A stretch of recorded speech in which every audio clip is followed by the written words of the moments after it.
এই মেয়েটি 100 বছর ধরে তার বাড়ি থেকে বের হওয়ার চেষ্টা করছে, কিন্তু সে কোনোবারই সফল হচ্ছে না, কারণ একটি অদৃশ্য দেয়াল তাকে এসে আটকে দেয়।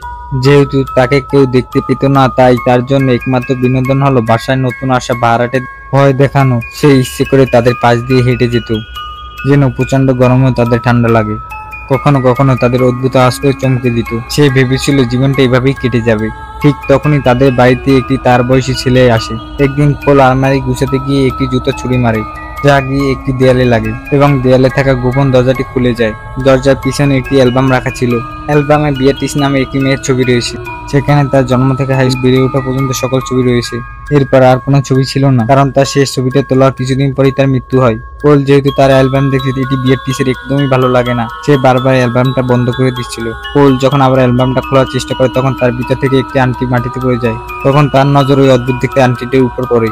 পোল যখন আংটিটি পরে, তখন বিয়াট্রিস তার পিছনে এসে দাঁড়ায়। পোল বুঝতে পারে যে শুধুমাত্র আংটিটি পরলেই সে বিয়াট্রিসকে দেখতে পাচ্ছে। সে সঙ্গে সঙ্গে আংটিটি ছুঁড়ে ফেলে দেয় এবং অ্যালবামের সাথে তার চেহারা মেলে দিকে যে ঠিক তাকেই দেখছি। সেই মুহূর্তে মাটিতে পড়ে থাকা আংটিটি একদম বেশি ওঠে।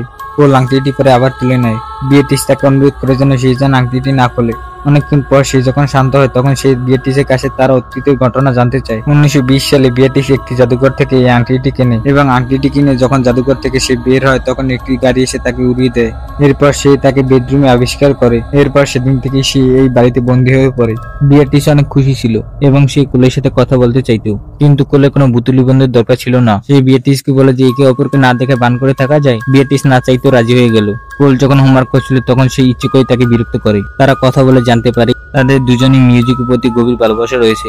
বিয়েটির ডিনারের সময় আবার তাদেরকে ডিস্টার্ব করতে থাকে। সে কোলে মায়ের সাথে অদ্ভুত কাণ্ড করতে থাকে, যা দেখে কোল অনেক ভয় পেয়ে যায় এবং ঘরে এসে আবার আংটিটি পরে নেয়। সে বলে সে সবসময় আংটিটি পরে থাকবে, তার বদলে বিয়েটির কোল এবং তার মাকে কোনো বিরক্ত করবে না। এই কথা শুনে বিয়েটির সাথে সাথে রাজি হয়ে যায়। সে জানতে চায় যে বাইরের জগৎটা কতটা বদলে গেছে। তখন ভুল করে তার হাত বাইরে চলে যায়।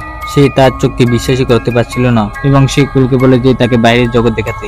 100 বছরে এই প্রথমবার সে বাড়ির বাইরে পা রাখে। সে ভাবতে এই বাড়িটাই তার জেলখানা। পোল বিয়াট্রিসকে বাইরে নিয়ে যায় এবং প্রত্যেকটা নতুন জিনিস তাকে দেখাতে শুরু করে। সে তাকে মিউজিক স্টোর নিয়ে যায় এবং ইন্টারনেটের সাথে তাকে পরিচয় করিয়ে দেয়। যখন সে দেখতে পায় যে স্মার্টফোনে হাজার হাজার গান রাখা যায়, তখন সে সেটিকে হাতছাড়া করতে চাচ্ছিল না। পরের দিন তাদের স্কুলে একটি ঘোষ ফেস্টিভ্যাল হওয়ার কথা ছিল। বিয়াট্রিসও সেখানে যেতে চায়, যেন দেখতে পায় যে তার পুরনো স্কুলটা এখন কেমন হয়েছে। পরের দিন বিয়াট্রিস পোলকে স্কুলে নিয়ে যায়। তখন তাদের সাথে লিডিয়া নামের একটি মেয়ের দেখা হয়। লিডিয়া বুঝতে পারে যে আশেপাশে কোনো একটা অদ্ভুত এনার্জি রয়েছে। পোল এটা বোঝার সাথে সাথে আংটি খুলে ফেলে। লিডিয়া আংটিটি দেখতে পায়। আংটিটা তার কাছে খুব চেনা চেনা লাগে। সে তার দাদুর লাইব্রেরিতে গিয়ে আংটিটি সম্পর্কে জানতে চায়। অবশেষে সে আংটির বিষয়ে সকল তথ্য জানতে পারে। আংটিটির নাম ছিল লাভার্স রিং।